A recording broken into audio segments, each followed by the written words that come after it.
நீலகிரி மாவட்டத்தில் 2 மாதங்களாக நீலகிரியில் பெய்து வரும் மழையால் பச்சை பசேலென காட்சியளிக்கும் முதுமலை புலிகள் காப்பகத்தில் வனவிலங்குகளின் நடமாட்டம் அதிகரிக்க துவங்கி சாலை ஓரங்களில் உலா வரும் வனவிலங்குகளை அவ்வழியாக செல்லும் சுற்றுலா பயணிகள் கண்டு ரசித்து செல்கின்றனர். நீலகிரி மாவட்டத்தில் கடந்த ஜூன் மாதம் முதல் 2 மாத காலமாக தொடர்ந்து மழை பெய்து வருகிறது. இதனால் மாவட்டத்தில் உள்ள வனப்பகுதி முழுவதும் பச்சை பசேலென காட்சியளிக்கிறது. குறிப்பாக முதுமலை புலிகள் காப்பகத்தில் உள்ள வனப்பகுதி முழுவதும் கண்ணு கெட்டும் தூரம் வரை பசுமையாக உள்ளதால் வனவிலங்குகளுக்கு தேவையான உணவு மற்றும் தண்ணீர் அதிக அளவு உள்ளது.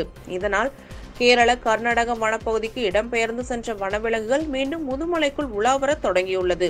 குறிப்பாக சாலை ஓரங்களில் கூட்டம் கூட்டமாக புள்ளிமான்கள், காட்டெருமைகள் சாலையை கடந்து ஓடும் காட்சியை சுற்றுலா பயணிகள் கண்டு ரசிக்கும் நிலையில் பகல் நேரங்களில் காட்டு யானைகள் ஒய்யாரமாக சாலையில் கடந்து செல்லும் காட்சியையும் சுற்றுலா பயணிகள் கண்டு ரசிக்கின்றனர். அதிக அளவு வனவிலங்குகள் சாலையோரங்களில் உலா வருவதால் சுற்றுலா பயணிகள் வனவிலங்கு அருகே சென்று செல்ஃபி எடுக்கவோ அல்லது புகைப்படம் எடுக்கவோ செல்லக்கூடாது என சுற்றுலா பயணிகளுக்கு அறிவுரை வழங்கி வருகின்றனர்.